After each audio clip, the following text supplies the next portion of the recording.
adik-adik semua, apa kabar kalian hari ini? Nah, Ibu berharap kalian semua dalam keadaan sehat. Nah, adik-adik, materi pembelajaran kita pada hari ini yang akan kita bahas nanti adalah tentang perubahan wujud benda. Nah, adik-adik, sebelum itu Ibu akan menjelaskan tentang apa artinya perubahan wujud benda, pengertiannya.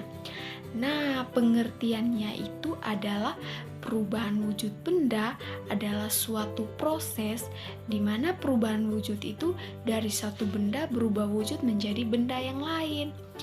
Nah, perubahan wujud benda tersebut dibagi menjadi 3 bagian. Yang pertama yang perlu adik-adik ketahui yaitu perubahan wujud benda cair, padat, dan juga perubahan wujud benda gas. Nah, adik-adik, perubahan wujud benda ini bisa terjadi akibat sebuah aksi atau sebuah tindakan terhadap benda tersebut seperti pemanasan, pendinginan, dan juga pengembunan. Nah, ada 6 perubahan wujud benda yang perlu adik-adik ketahui di sini. Nah, yang pertama itu membeku, kemudian mencair, kemudian ada mengembun, menguap, kemudian ada menyublim, mengkristal atau bisa disebut juga dengan bahasa trennya yaitu deposisi. Nah, adik-adik, adapun perubahan wujud benda akibat menerima kalor. Nah, yang pertama itu mencair, menguap, dan juga menyublim. Kemudian bukan hanya dia menerima kalor, tetapi di sini juga dia melepaskan kalor juga.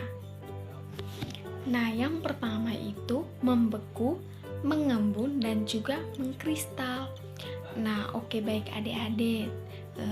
Ibu juga akan menjelaskan berdasarkan pengertiannya, kemudian juga contoh-contohnya masing-masing sehingga adik-adik dapat memahami lebih jauh lagi. Nah, materi kita kali ini juga berhubungan langsung dengan kehidupan kita sehari-hari. Nah, oke, baik adik-adik, mari kita masuk pada perubahan wujud benda yang pertama yaitu membeku. Nah, pasti adik-adik pernah melihat dan mendengar kata membeku dalam kehidupan kita sehari-hari. Nah, membeku adalah sebuah perubahan wujud benda dari cair menjadi zat padat. Nah, hal ini benda cair ini atau air didinginkan pada titik bekunya, maka akan berubah wujud menjadi benda padat. Nah, di sini peristiwa ini dapat melepaskan energi panas. Nah, adik-adik, berikut Ibu akan menyampaikan beberapa contoh yang terkait dengan membeku.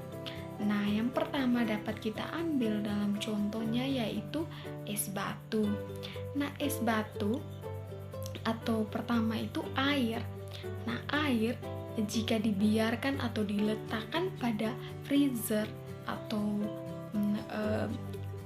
kulkas, nah lama-kelamaan air tersebut akan menjadi beku. Nah, contoh yang kedua yang dapat kita ambil di sini yaitu lilin. Nah, lilin jika kita bakar dengan api, lama-kelamaan lilin tersebut akan habis. Nah, selanjutnya itu mencair atau bahasa yang bisa disebut dengan melebur.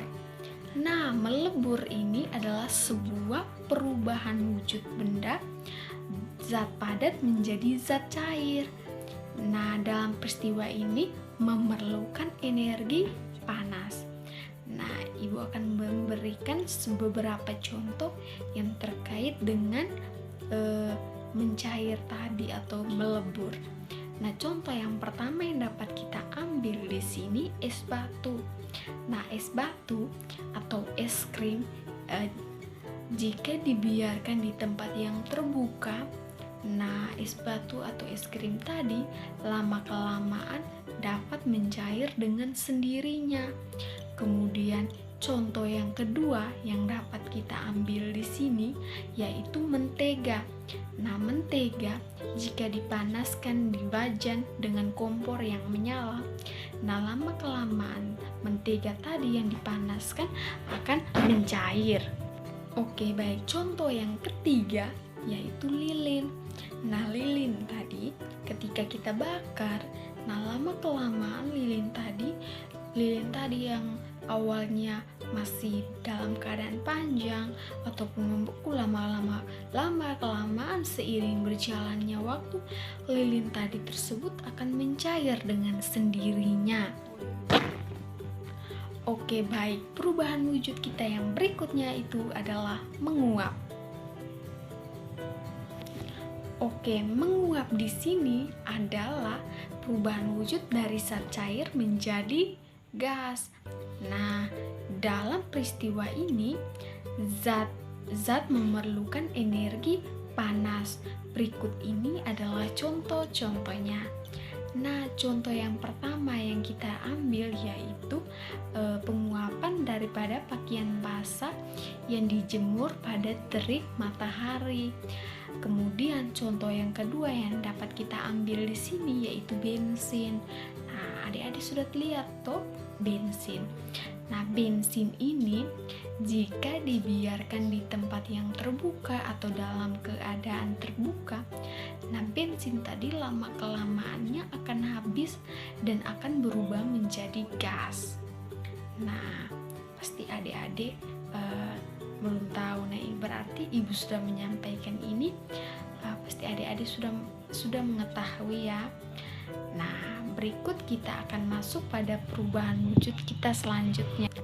Nah, adik-adik, perubahan wujud kita selanjutnya yaitu mengembun. Nah, mengembun di sini adalah sebuah perubahan wujud benda dari gas menjadi zat cair. Nah, dalam peristiwa ini gas tersebut melepaskan energi panasnya. Nah, berikut ibu akan memberitahu tentang contoh daripada mengembun ini. Nah, contoh yang dapat kita ambil di sini yaitu udara dingin pada pagi hari. Nah, itu dapat menyebabkan ada butiran-butiran air pada dedaunan. Nah, adik-adik dapat melihat contoh nyatanya ketika nanti adik-adik bangun di pagi hari. Nah, ada butiran-butiran air yang ada pada tumbuhan seperti bunga dan tumbuhan lainnya. Nah, adik-adik dapat membuktikan ini ketika adik-adik bangun di pagi hari. Nah, adik-adik dapat melihat mengembun ini ya. Nah, mari adik-adik bisa mencontohi. Adik-adik bisa bangun pada pagi hari dan adik-adik bisa melihatnya langsung. Nah, kita akan masuk pada perubahan wujud kita selanjutnya yaitu menyublim. Nah, adik-adik, menyublim adalah perubahan wujud dari zat padat menjadi gas. Nah, peristiwa ini zat tersebut akan memerlukan energi panasnya. Nah, oke, baik adik-adik. Contoh yang dapat kita ambil di sini yaitu kapur barus. Nah, kapur barus ini mungkin di rumah adik-adik, orang tuanya adik-adik ada menyimpan kapur barus mungkin di dalam lemari pakaian ataupun kamar mandi. Nah, adik-adik, kapur barus ini dibiarkan atau diletakkan pada lemari pakaian ataupun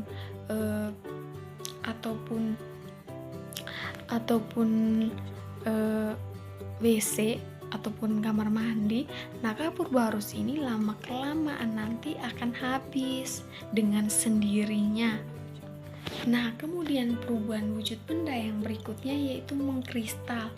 Nah, adik-adik, mengkristal ini adalah mengkristal atau bahasa trennya yang dapat disebut yaitu deposisi. Nah, deposisi ini adalah sebuah perubahan wujud gas dari zat dari gas menjadi zat padat. Nah, adik-adik, dalam peristiwa ini zat melepaskan energi panas. Nah, contoh yang dapat kita ambil di sini air laut yang berubah menjadi butiran garam. Nah, air laut ini diolah dari tahap ke tahap.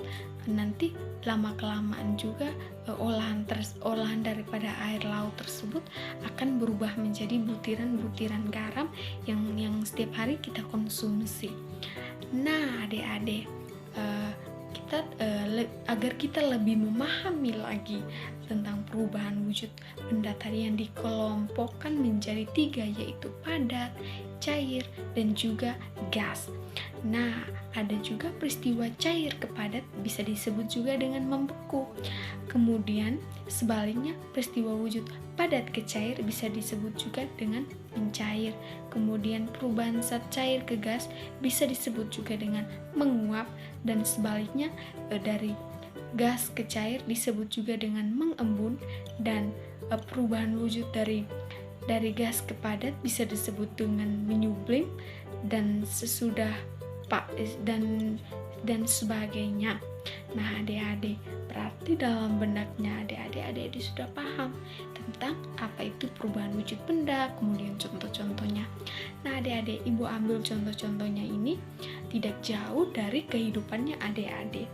Nah, ibu berharap adik-adik dapat mempraktekkan, dapat melihat di rumah, dan adik-adik juga belajar, kemudian bertanya pada orang tua. Nah, ibu berharap adik-adik dapat memahami apa yang sudah ibu jelaskan mengenai perubahan wujud benda berdasarkan contohnya masing-masing. Nah, sekian materi kita pada pagi hari ini. Nah, ibu berharap adik-adik dapat memahami apa yang sudah ibu jelaskan tadi. Nah, sampai jumpa di lain waktu dengan materi kita selanjutnya. Nah, apabila ada kata ataupun tindakan yang salah, ibu mohon maaf. Nah, ibu ucapkan limpah terima kasih. Selamat siang.